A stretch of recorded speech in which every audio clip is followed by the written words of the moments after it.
reaction, y'all. Reaction comedy. Comedy, reaction, comedy, reaction.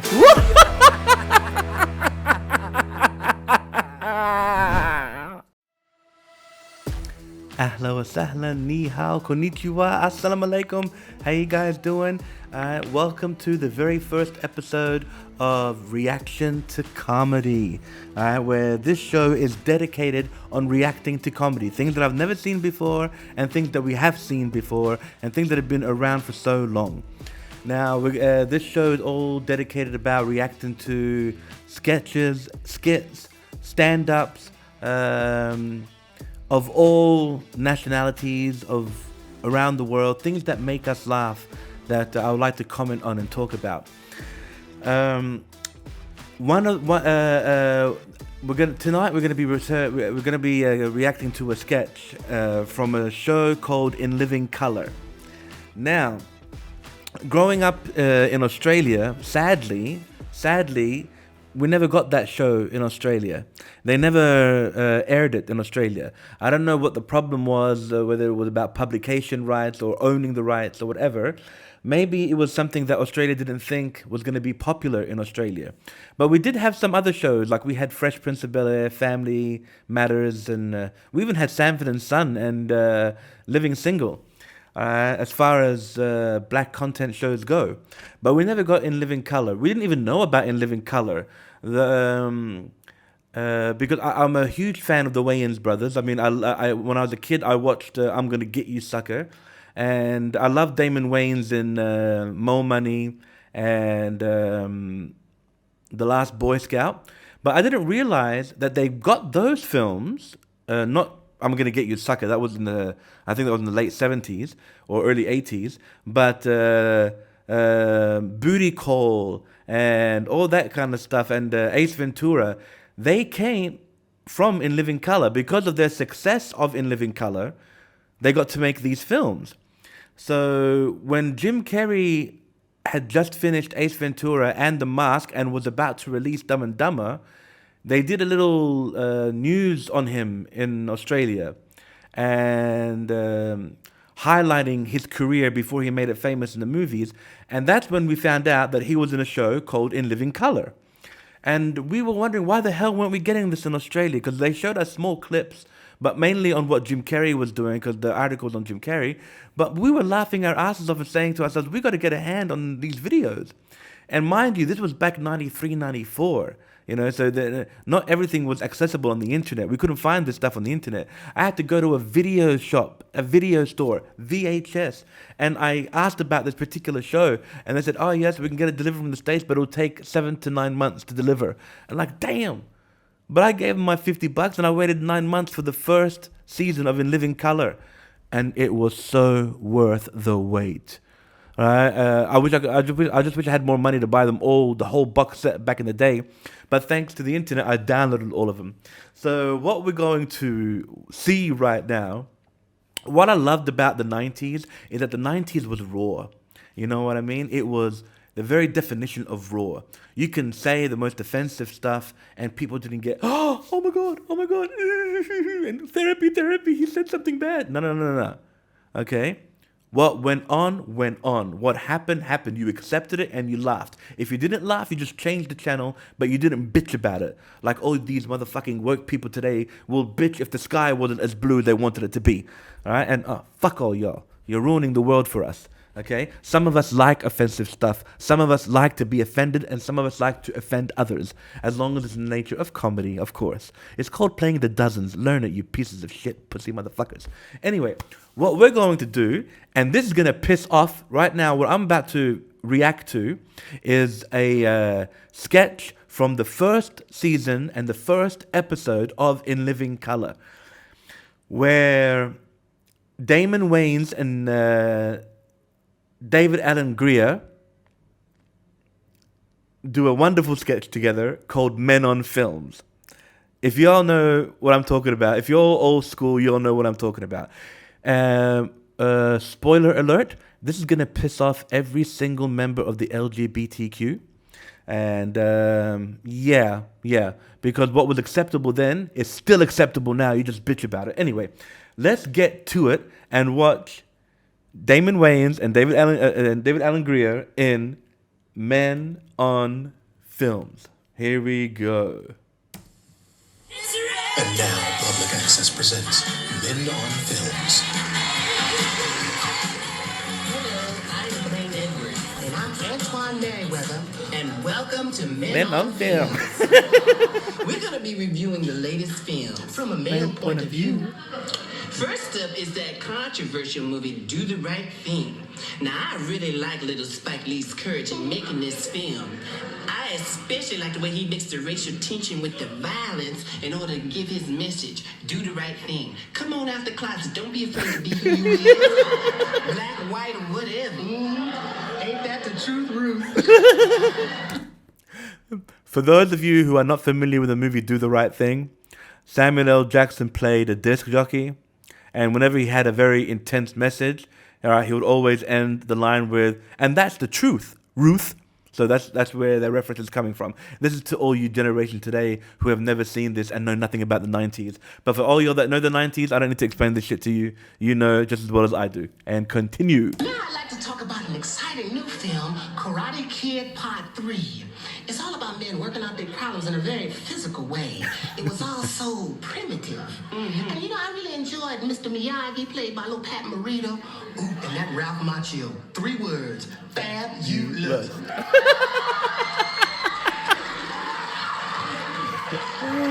I hope I look that good when I'm 40. But I have to disagree. I disagree. There's just too much violence in this movie. Don't get mad.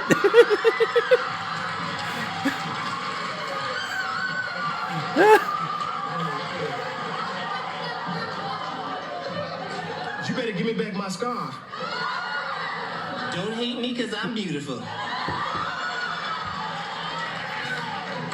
They went all wrong. What's all this kicking about? This is a movie about relationships. This could have been a beautiful picture about the special friendship between a mature, masculine older man and a tender, ripening, consenting young man. See, I think America's ready for that. I know I am. I bet you is. Now I'd like to talk about a film I've been anxiously waiting to see, Great Balls of Fire. I ain't gonna touch it. But the title alone gets 2 slaps up.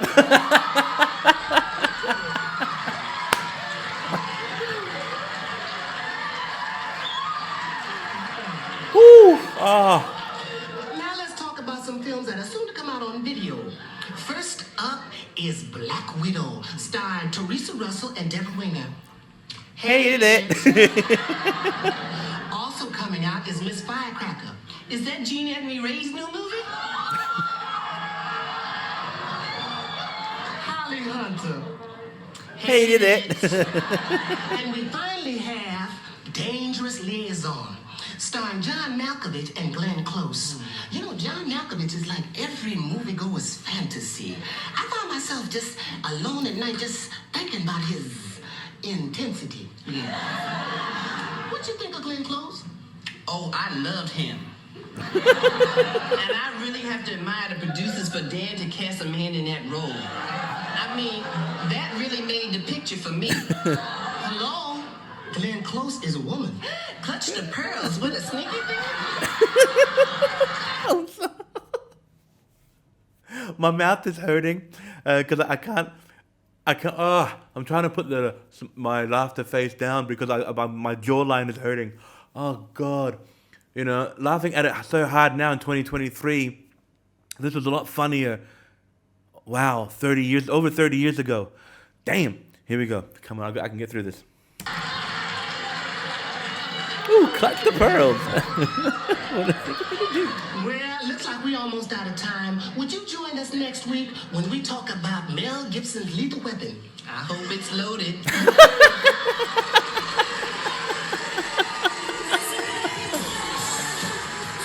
Oh, man.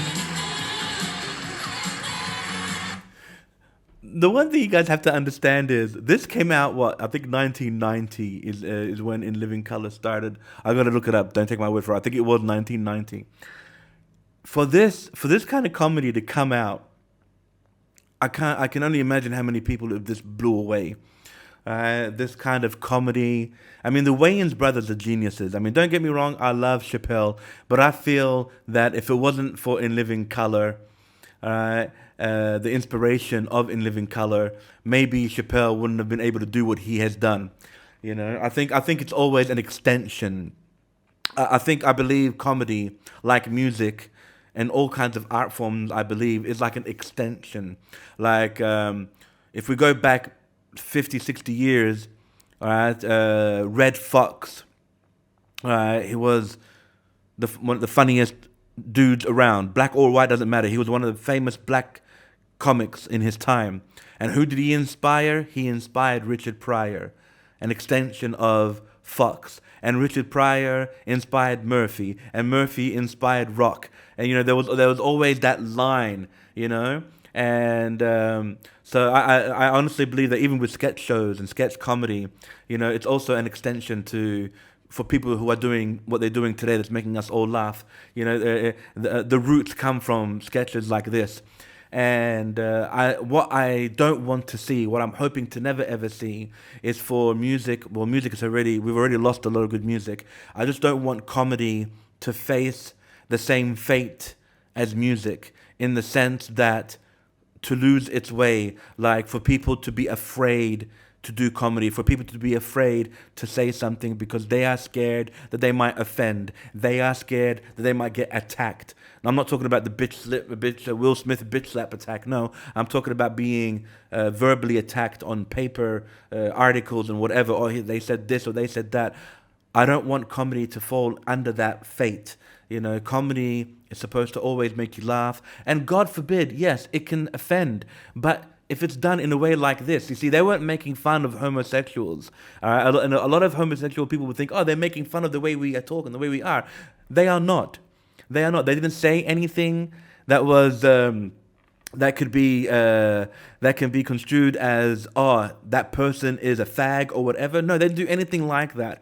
All right. If anything, they're complimenting homosexuals.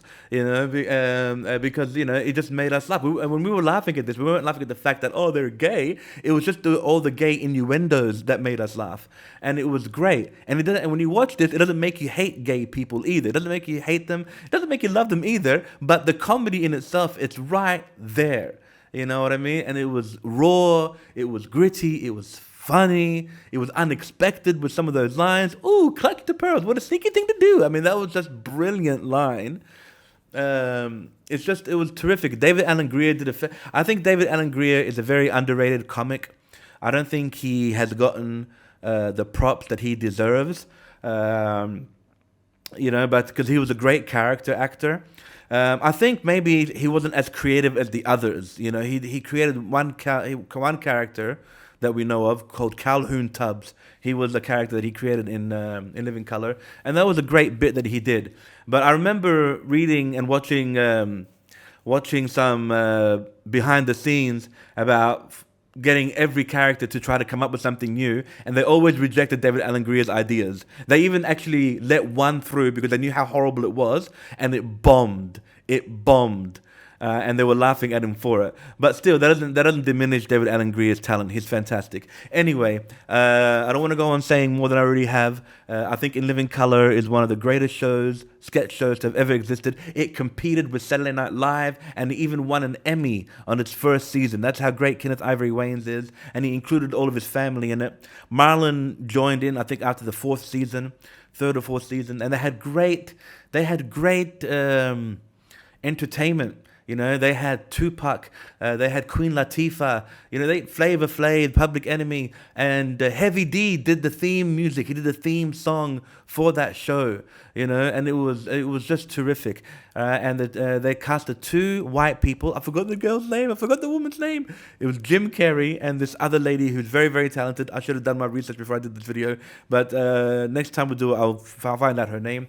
Join me next time on Reaction to Comedy. If there's anything in particular that you think is funny, that you find funny, that you want me to react on, all right, let me know. I'd love to go through with it. Whether I've seen it or not, I'll still like to go through it via your recommendation. Please follow me on my YouTube page and on my Instagram page at Majid and Dairy and at Fame Fame's comedy spot, BH. All right, man. Thanks for joining us, guys, and take care. Yeah. Reaction, yo. Reaction comedy. Comedy. Reaction. Reaction. Comedy. Comedy. Reaction.